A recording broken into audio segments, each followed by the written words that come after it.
Clay pot or plastic pot? Which one is better for your plants?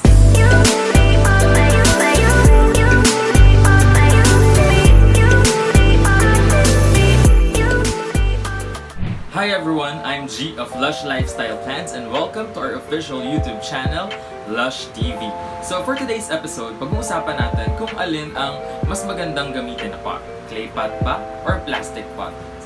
I-discuss lang naman natin kung alin yung pwede mong gamitin based upon your needs and your personality as a plant parent. Hindi natin kayang i-generalize na plastic pot lang ang maganda or clay pot lang ang mas maganda. Because alam naman natin na hindi lang yung pot ang nagdedetermine ng success ng pag-grow ng halaman natin. Meron din tayo siyang humidity, yung watering frequency mo, the way that you fertilize your plants, tapos yung soil mixture pa. So, iba-iba. Hindi lang pot ang nagdedetermine. I-discuss lang natin siya today para malaman natin based sa needs mo, sa personality mo. It could be sa daily na routine mo na ginagawa mo. Doon natin i-determine kung alin ang mas magandang pot na gamitin mo. So first, pag-uusapan natin yung weight nila. Unahin ko na tong plastic pot dahil alam naman natin na this is very lightweight. So if you are a condo dweller or gagamitin mo yung halaman sa office mo that you need to move around na madalas, like for example, lilipat ka ng workstation or kailangan mong lumipat ng opisina, madali mo lang siyang mabuhat. On the other hand, dito naman sa clay pot, it's more of on the heavier side. Medyo mahirap siyang ilipat-lipat, lalo na pag meron na siyang halaman and meron na siyang soil dito, mas bumibigat pa siya lalo. So, it's really on the heavier side.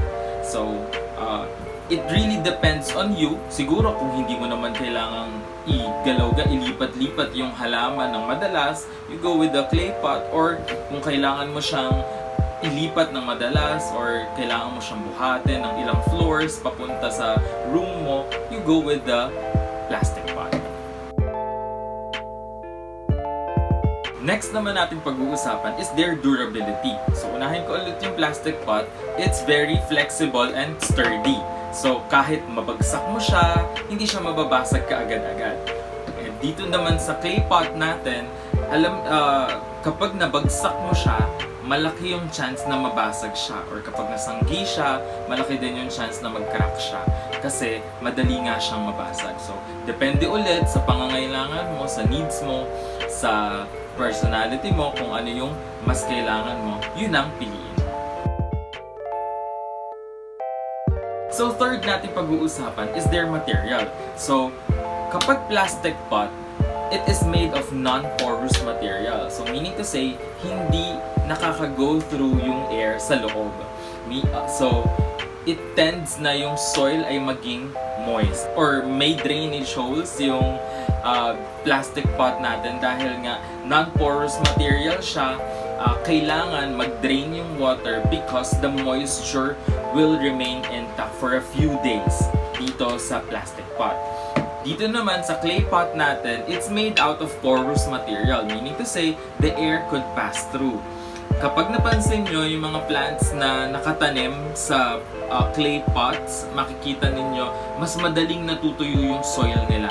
Kasi nga, nakaka-pass through yung air sa kanila and mas beneficial siya doon sa mga plant parents na they tend to overwater their plants kasi nga madaling natutuyo. So this is very perfect for them. On the other hand naman, kapag kailangan mo ng like the plants that needs extra moisture, you'd go to the plastic pot naman. So for the fourth one, ang pag-uusapan natin is their variety.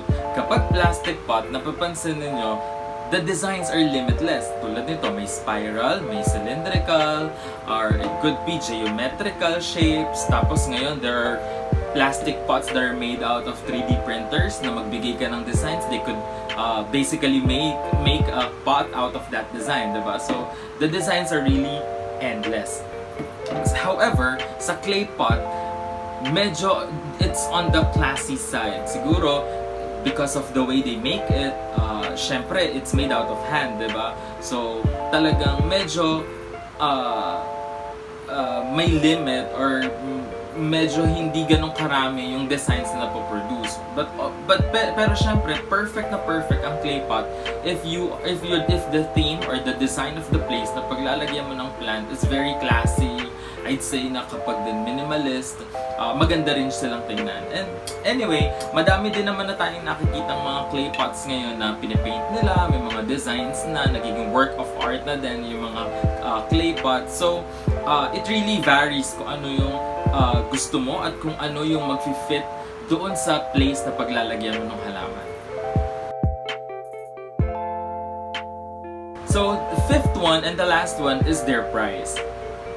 Dito siguro, it really varies kung ano yung pasok sa budget ninyo. I'd suggest you set up a budget kapag naghahanap ka or nagsusource ka ng pots mo and you stick to it. Kasi very wide yung range ng mga prices ng pots ngayon, most especially sa before. Kasi kapag plastic pot, ang notion natin, it's very inexpensive and talagang depende sa variety din kasi may mga plastic pot that could go as low as 15 pesos, 20 pesos, pero meron din namang mga imported na plastic pots that could go as high as 3,000 pesos, 5,000 pesos, depende. Clay pots naman, like for this one, ito siguro it could go around 100 pesos, 150 pesos, and meron din naman akong mga nakikitang mga clay pots na 500 pesos, 1,000 pesos, 1,500. So it really depends. I'd say na kung pasok siya sa kung ano yung papasok sa budget ninyo, yun yung piliin mo. Meron ka bang mga containers or jars or mugs na gusto mong pagtaniman ng halaman pero walang drainage holes? Parang ito at ito. Tuturuan ko kayo this week kung paano nyo sila gagamitin or magagamit na pwede nyo silang mapagtaniman ng halaman kahit wala silang drainage holes. So you have two options. First one is to get a pot na gagawin mong inner pot. So in this case, itong jade plant na to, nakatanim siya sa isang inner pot na may drainage holes. So ang gagawin mo lang dyan ay ilalagay mo lang siya dito and this will serve now as your outer pot. Lagay mo lang siya, problem solved, diba? So, ngayon, this will also act as the catch plate. So, every time mag-water ka, didiligan mo siya, dito mapupunta yung water. Or, pwede mo naman siyang i-remove lang easily, and then diligan mo siya, kapag nag-drain, balik mo siya. Easy. Okay? Number 2 is to create a layer. For example, hindi ka makahanap ng inner pot tulad nito. Ang cute ng shape niya, kakaiba. Hindi ka makahanap ng inner pot. What we could do is to create a layer. So, yung bottom part, yung 1/3 na area ng container will be the place para sa layer na ilalagay natin. In this case, pwedeng stones or pebbles. But before we put the plant here, kailangan mo munang i-measure kung gaano karaming tubig ang gagamitin mo every time magdidilig ka ng halaman. Remember, wala tong drainage hole. And in order for us to be successful sa pagtatanim ng halaman dito, kailangan controlled yung watering natin at alam natin kung gaano karaming tubig lang ang gagamitin natin. So, every time mag-water ka dito, ang gagamitin mo lang ay 1/3 din nung lalagyan. So, ito yung water natin, susukatin mo lang yung 1/3 niya. So, ayun. Sumubrang konti. Babalik ko. So, yan.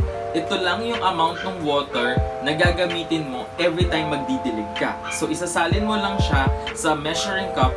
This is just your ordinary measuring cup na galing sa rice cooker. Ayan. So, magagamit mo siya. So, ngayon, alam ko na every time na mag-water ako ng halaman na ilalagay ko dito, ganito lang yung amount of water na gagamitin ko. Okay? It will prevent yung root rot, hindi mabubulok yung roots ng halaman na ilalagay natin. So, I will show you now kung paano mo siya itatanim dito. So, before you put anything sa pot natin, it's very important to disinfect it.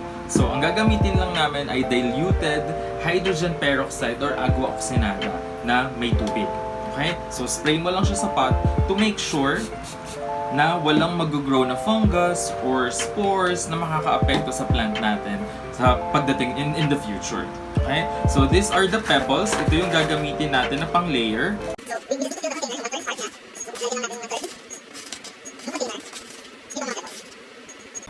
Okay? Ayan, parang ganyan siya.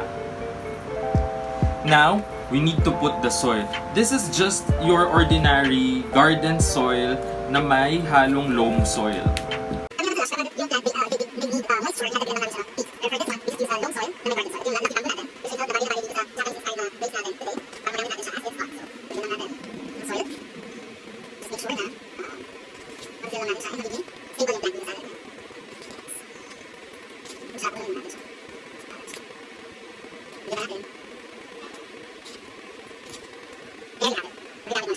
And then, every time na magwo-water ka ngayon, ganito lang kadami yung gagamitin mo.